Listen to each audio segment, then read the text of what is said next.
and in the form, local general department on behalf of the national government and the Department of the Army.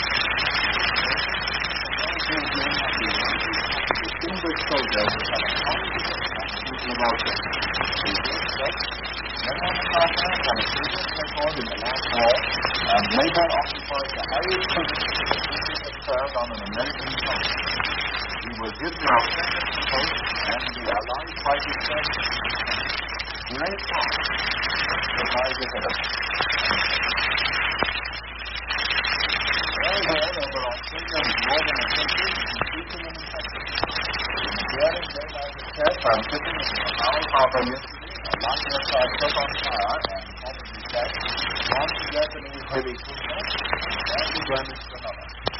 Royal Australian Air Force planes, operating from Northern Territory bases, from the installations at South SAU and LIC on the island of Wellington, YAS, about 300 miles north of Australia. Japanese aircraft made raids on Broome and Derby in northwestern Australia. Details of these operations are given in war communiques issued today by Prime Minister John Kerry. The attack on Rabaul was made in the face of heavy anti-aircraft fire from the ground and from ships in the harbour. Operating from a high altitude, Allied aircraft directed their attacks on two Japanese cruisers. The red pits were scored. Columns of black smoke were seen rising from one of the cruisers, and as the bomber left the target, he was reported to be burning and sinking. The second cruiser was badly damaged. During the bombing and on the return flight, Allied aircraft drove off repeated attacks by Japanese Zero fighters. Our planes came successfully through all engagements and all returned to their bases. The Japanese raid on Broome was made by a medium force of bombers. About 50 bombs were dropped in the vicinity of an aerodrome. One civilian was killed and some damage was done to civil aircraft. The raid on Derby, which is on the coast about 100 miles northeast of Broome, was made by two Japanese aircraft with machine gun and cannon fire from a low level. No damage was caused, and there were no casualties. A pledge of all-out effort in keeping up the flow of supplies to Australia to fight the common foe was given in a cable today to the Australian Council of Trade Unions from the American Federation of Labour President William Green. The message reads, quote, "Greetings from the free and unconquerable workers of the United States to the free and unconquerable workers of Australia. We are with you to the last ounce of our strength. Fate has placed you directly in the path of our common foe. Your fight is our fight. Your front is our front. Your victory will be our victory as well. America has sent you our great military hero, General MacArthur. We have sent our boys to fight beside you. Our ships, tanks, planes, and men will speed in an unending stream across the Pacific to your shores until victory is won. On behalf of the soldiers of production on the home front, I pledge that American labor will do its job so that these supplies will reach you as quickly as possible." Unquote. In reply, Australian Council of Trade Union President Albert Monk cabled that the message was most heartening to the workers of Australia. His visit to America had convinced him of the close bond between the two countries and of the full value of the trade. The armed forces of America and Australia would contest every inch of this country against Japanese aggression. Production here would be maintained at the highest possible level. The cable concluded, quote, "We will fight together until the whole world is free from Axis aggression." Unquote. In a similar cable to American Congress of Industrial Organization President Philip Murray, Mr. Monk said the people of Australia were gratified at the pledge by the CIO to give 100% war production and to assist Australia and all the other countries fighting for the defeat of Axis aggression. The Australian Council of Trade Unions fully appreciated the close bond that had been established between the workers of America and Australia. Political correspondents in Canberra say it is now estimated that increased expenditure as a result of Japan's entry into the war, including a program of allied work, will increase the current Australian budget to more than $1,300 million. This will include $975 million more expenditure compared with $720 million originally estimated. One of the chief instruments planned by President Shipley is the Single Commonwealth Taxing Authority. By next weekend, 2 expert committees are expected to complete their reports, and the project will later be submitted to state senate. In 3 minutes' time, you will hear a recording of the arrival of General MacArthur in Melbourne, Australia. Continuing with the news. The story of how a party of Royal Australian Air Force men patched up a ship wrecked by bombing and navigated at 4 knots from Java to Australia was told today by an Australian airman. The vessel was a Thai prize ship lying in Batavia. She had suffered several direct hits from bombs and was riddled with holes. She had no boat or lifeboat and no radio. The Australian airmen worked desperately against time to make the old ship seaworthy. They blocked the holes where possible with wood and cement. They rigged up a transmitter from the path of 2 radio receiver sets and improvised routes by lashing empty gasoline guns to long pieces of bamboo. Finally, the ship, with a heavy lift to starboard, put to sea with a cargo. But as the damaged engine could manage only 4 knots, she had to drop out of the convoy within half an hour. She limped along the coast of Java, and although several times sighted by Japanese aircraft, was fortunately not attacked. One officer said that a mere miss at anything less than a quarter of a mile would have turned her over. Steering by a small compass, the amateur crew managed to get the ship to an Australian port after a nightmare 16 days journey. Shore batteries at the tiny phosphate port on Christmas Island in the Indian Ocean took swift revenge by sinking a Japanese submarine after it had torpedoed a Norwegian ship recently. Her torpedoes were fired by 2 submarines before the ship went down. As the submarine surfaced, shore batteries opened up and quickly forced them down again. Later, a submarine came close to the shore. Gunners from one of the shore batteries sighted her and opened fire. They scored an erect hit. The submarine came to the surface, rolled over, showed her keel, and then disappeared. The crew of the ship, the iceberg, were taken from the island by an allied warship and the town of South. That's the end of today's news review from Australia.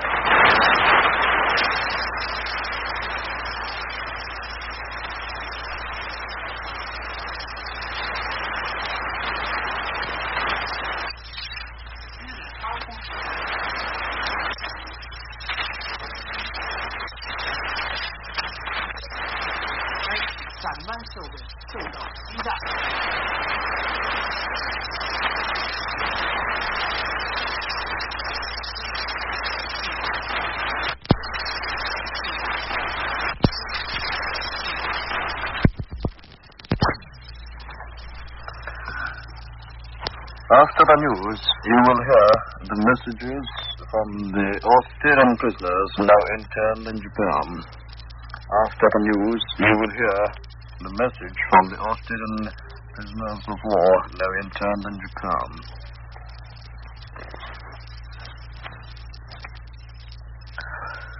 Here are the English news bulletin.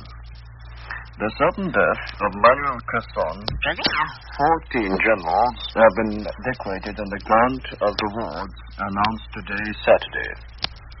On the 14th of the 14 generals, 3, namely General Shunro Kuhata, Commander-in-Chief of the Japanese Expeditionary Forces in China, General Hisaichi Terauchi, Supreme Commander of the Japanese Forces in the southern regions, and General Yasuji Okamura, Supreme Commander in North China, have been awarded the first-class order of the Golden Kite. This grant of awards is an indication of the brilliant Japanese victories as well as meritorious services of Japanese officers and men both in the China Fair and Great East Asia War. Japan's formidable power of pushing on the construction work of the Greater East Asia Prosperity Sphere is also well reflected in this honorable decoration, also the reporters here point out.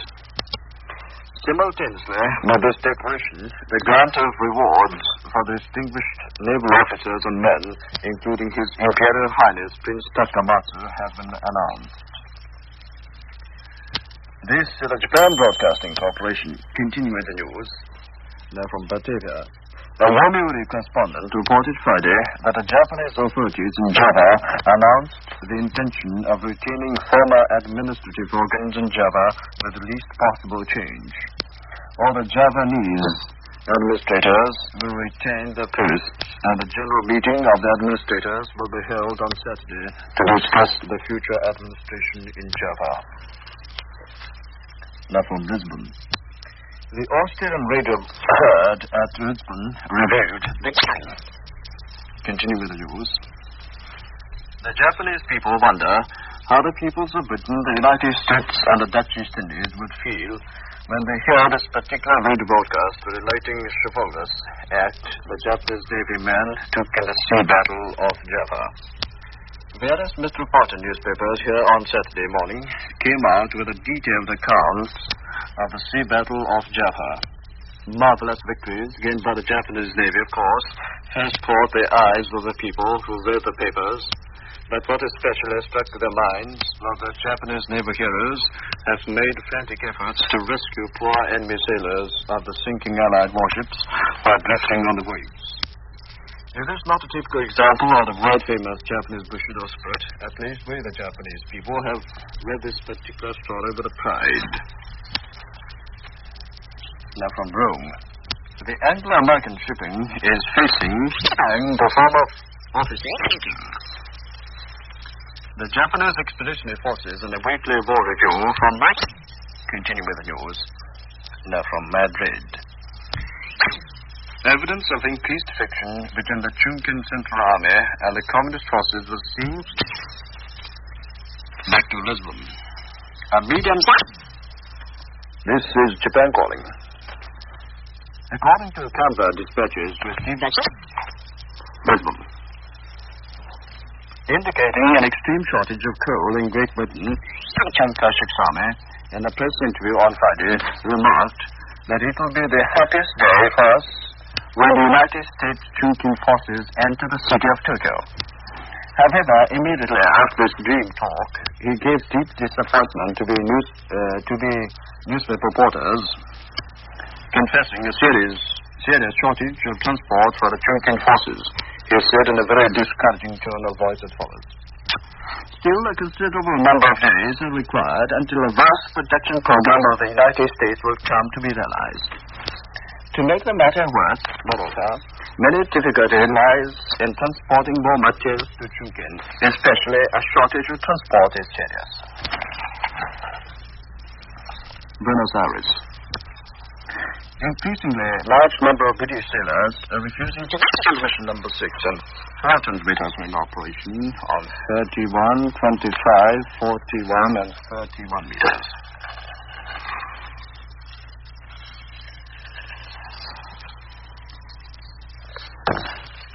And here are messages from Austin. The Australian Prisoners of War Relatives Association has been formed. Mr. Maynard, the president of the Australian Association, explained at the meeting that the association is formed so that relatives of prisoners can get more information regarding them and establish friendly contact with one another. The temporary address of the association will be care of Mr. R.S. Maynard, AMP Building, Queen Street, Brisbane. Orders for timber for defense or other national purposes in Queensland must now be given priority by sawmills. Mr. Granning, the Queensland Director of Forests, acting under the National Security Regulations, has issued a direction that sawmillers must not supply any orders for civil purposes while they hold unfulfilled orders for defense work or other essential national service. The British author, H.G. Wells, has tabled greetings to the Australia-Russia Goodwill Congress to be held in Perth on March the 28th. That's next Saturday. Wells' cable read, "For Russia throughout the war and after the war. Herbert George Wells."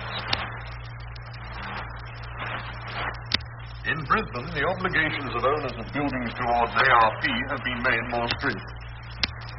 An amended government order sets out that owners of buildings used as hotels, boarding houses, flats, and similar businesses in which there are 15 or more people, but fewer than 30, are now required to provide approved protection from air raids. Up till now, such buildings have been exempted from the provisions of the Air Raid Shelters Code if they have less than 30 occupants. Dr. F.M. Garnett, acting director of the Walter and Eliza Hall Institute in Melbourne, has received an award for his distinguished work in bacteriological research. The Royal Society has conferred a fellowship on him. Dr. Garnett has won worldwide recognition for his work and is accepted as one of the leading authorities on the virus branch of bacteriology. He first joined the staff of the Walter and Eliza Hall Institute in 1922 and was appointed assistant director in 1928. Dr. Garnett has published many scientific works and is now employed on a history of the influenza virus. Finally, here are the results of the main race meetings held in Western Australia today at the Goodwood Racecourse. West Australian Breeders' Handicap, Angus first at 6 to 4, first at 6 to 4. When talking yesterday, Lieutenant General Stilwell, who has been appointed Commander-in-Chief of all United States forces in China, India, and Burma, said that Americans would not be satisfied until they saw their own and Chinese troops together in Tokyo. He said that President Roosevelt had expressed his determination to use all the means necessary to drive the Japanese out of China. Although he couldn't give details of American help and equipment now on the way, a very large effort was contemplated. You're listening to a news bulletin from Australia. The Russo-Japanese fisheries tax was renewed yesterday at Quebec for 1 year. Japan has accepted a 20% increase in rentals and has agreed to make payment in gold. According to Cairo messages, enemy activity in Libya has increased and a considerable movement of mechanized forces is taking place between Smimi and Mekine. Enemy artillery has maintained a constant barrage against British patrols west of Gaza. All British ground patrol activity in the forward area is being supported by the RAF. The leader of the House of Commons, Stafford Cripps, has arrived in Cairo. He is on his way to India for unity discussions with Indian leaders. The Yugoslav government in London has released a report on the punitive expedition which the Germans sent to Serbia last autumn. The report records terrible tragedies. In the Moskva region, the terrorists killed more than 15,000 people in 1 month and burned down nearly all the villages. At Kandlevo, the Germans admit they shot about 6,000 people, and shooting on an equal scale has been reported from other regions, particularly from Uzbekistan. More than 7,000 men were shot at Krasnoyarsk, 80 miles south of Belgrade. In this town, the Germans also shot school children. The older pupils refused to be shot in the back as directed, and they turned courageously and faced their executioner's machine gun.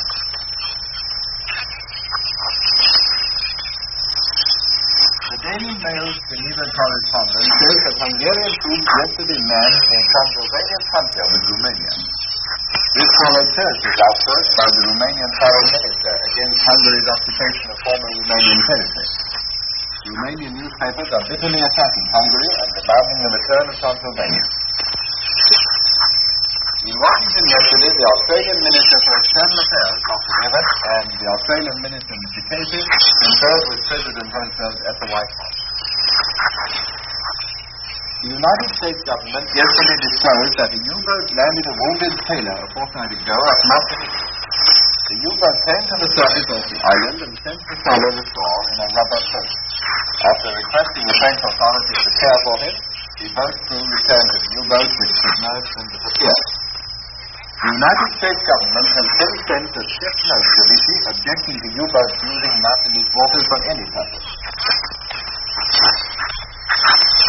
Broadcasting to the Wien Army in Europe last night, Colonel Britain said, "We must and shall attack certain sectors which are helping us in Germany." He urged his hearers to stay away from all such sectors. The new Supreme Commander of the Anzac area, General Douglas MacArthur, and his staff arrived this morning in Melbourne. The general's movement had been secret since it was stated 3 days ago that he was in Alice Springs. There was therefore little notice of his coming, but despite this, huge crowds lined the route and the railway station where he arrived. A battalion of American and Filipino troops, ranged behind Australian and American service and civil leaders, made a picture of allied solidarity. In a few minutes, you will hear a recording of General MacArthur's arrival and of the public statement which he made to the press. Brigadier H.S. Casey, who traveled with the general, today told the dramatic story of how MacArthur and his wife and son and party of 18 got away from the Bataan Peninsula. They left in semi-dark at about 8 p.m. on March 11th, and for over 30 hours they careered over the sea in 70-foot PT-type speedboats to a rendezvous with 2 flying fortresses at an unnamed island. About nightfall on March 12th, they saw a grey shadow moving along the skyline. Later, it revealed itself as a Japanese destroyer. The passengers in the speedboat waited for the water to change course, waited for that warning shell that would bring their remarkable adventure to an end. But the destroyer went on. The 4 boats, skimming low through the water, had not been seen. Night fell and the destroyer vanished. Past midnight on the 30th, the speedboat came up with the flying fortresses which brought the passengers home to dock.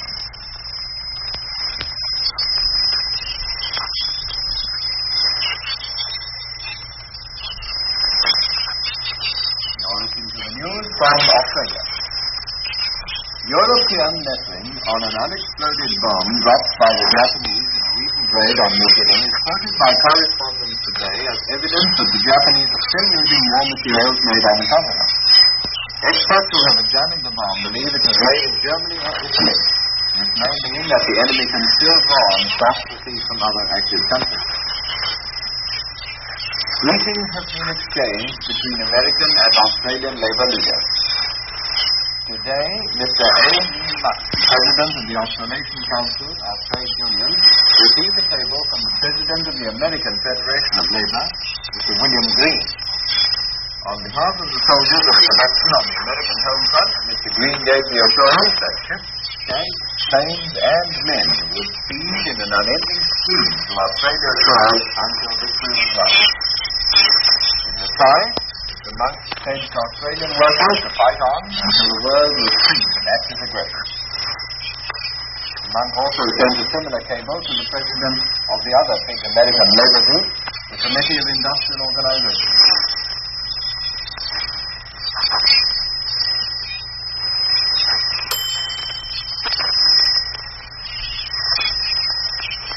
That's the end of the news from Australia.